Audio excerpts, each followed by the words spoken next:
Deep in a jungle lost to time, a drum echoed. It was a rhythm old as civilization, a heartbeat of danger and magic.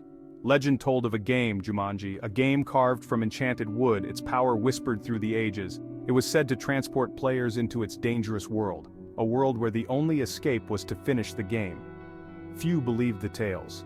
Those who did knew that Jumanji was more than just a game. It was a force of nature. In 1996, the game found its way to a young boy named Alan Parrish. Trapped for years inside Jumanji, Alan learned the hard way about the game's power. He returned a changed man, forever marked by his time in the jungle. The game disappeared, leaving only whispers of its existence. Alex Vreek was a child of the digital age. Video games were his escape, his passion, his world. He scoffed at the idea of board games, of dice and cards. So, when he stumbled upon an old console game called Jumanji, he was skeptical. The cartridge was worn, the graphics pixelated, but something about the game called to him. He took it home, curiosity piqued. Little did he know, he held in his hands a gateway to another world. As he inserted the cartridge and the screen flickered to life, a strange energy pulsed from the console. Alex felt a pull, a dizzying sensation, and then, darkness. He was gone, vanished without a trace, leaving behind a bewildered family and a mystery that would remain unsolved for years. Fast forward to the present day. Brantford High School buzzed with the usual teenage energy. In the detention room, 4 students sat slumped over their desks. There was Spencer, the gamer, lost in his own world. Bethany, the social media queen, glued to her phone. Fridge, the jock, bored out of his mind. And Martha, the bookworm, desperately trying to disappear into her novel. They were an unlikely group, thrown together by circumstance. Spencer was there for hacking into the school system. He swore it was to fix his grades, not change them. Bethany, for taking selfies during a fire drill. Fridge, for borrowing the answers to a history test. And Martha, for speaking out against the school's decision to ban her favorite fantasy novel. They were the misfits, the rebels, the ones who didn't quite fit in. Little did they know their lives were about to change forever. During their detention cleaning duty, they stumbled upon a dusty old console tucked away in a forgotten corner of the basement. Intrigued, Spencer blew off the dust and hooked it up. A single game cartridge lay beside it, its label faded but still readable, Jumanji. The game beckoned them, promising adventure and escape from their mundane reality. Each chose their avatars, drawn in by the game's strange allure. Spencer, seeking to be brave, picked Dr. Smolder Bravestone, the muscular explorer. Fridge, used to being the big guy, ended up as Mouse Finbar, the diminutive zoologist. Bethany, longing for a break from vanity, became Professor Shelley Oberon, the middle-aged cartographer. And Martha, surprised by her own daring, chose Ruby Roundhouse, the fierce commando. As they pressed start, the room pulsed with energy, and the 4 teenagers were sucked into the game. Section 5, A Whole New You. The game world materialized around them, a vibrant jungle teeming with life. But their excitement quickly turned to panic.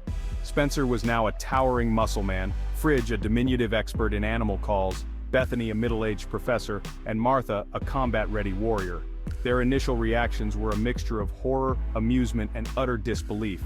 Spencer reveled in his newfound strength, flexing his muscles at every opportunity. Fridge, used to towering over everyone, struggled to adjust to his significantly shorter stature. Bethany was horrified by her lack of a phone signal and her sudden aversion to selfies. And Martha, normally shy and awkward, discovered a newfound confidence as Ruby Roundhouse. Section 6, Jungle Law. Their mission was clear: return the Jaguar's eye, a precious gem stolen from the temple, to its rightful place. But the jungle was a dangerous place filled with perils beyond their imagination. Giant spiders, stampeding rhinos, and a relentless hunter named Van Pelt, who seemed to have a personal vendetta against them, became their constant companions. They learned to work together, their individual skills amplified by their avatar's abilities proving invaluable. Spencer's strength, Fridge's knowledge of animals, Bethany's cartography skills, and Martha's fighting prowess became their weapons against the jungle's dangers. Deep within the jungle, they stumbled upon a dilapidated treehouse.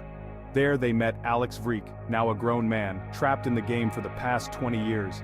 The realization dawned on them: time moved differently in Jumanji. Every minute wasted, every life lost, had real-world consequences. Alex, hardened by years of survival, was their only hope of escaping Jumanji.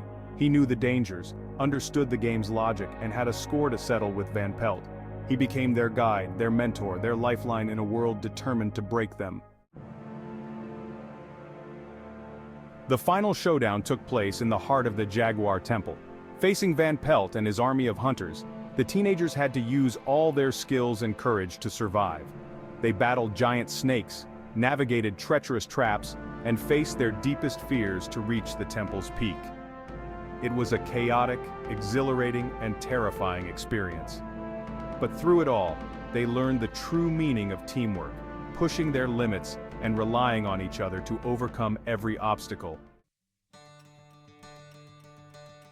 With a final triumphant roar, they returned the Jaguar's eye to its rightful place. The jungle around them dissolved, the console flickered, and they found themselves back in the detention room. They were back, but they were different. They had faced their fears, discovered hidden strengths, and formed a bond forged in the fires of Jumanji. News of Alex's return spread like wildfire. He was reunited with his family, his life given a second chance. The years lost in the game had changed him, but they had also given him a new perspective on life. He embraced his second chance, determined to make the most of it. As for the game, the teenagers knew they couldn't let it fall into the wrong hands. They smashed the console, destroying Jumanji once and for all. The jungle, the dangers, the magic, all faded into legend. Life at Brantford High returned to normal, or as normal as it could be after their adventure. They were no longer just the gamer, the social media queen, the jock, and the bookworm. They were heroes, forever bound by their shared experience in Jumanji. The game was over, but the lessons they learned, the friendships they forged, and the memories they made would last a lifetime. Jumanji had changed their lives forever.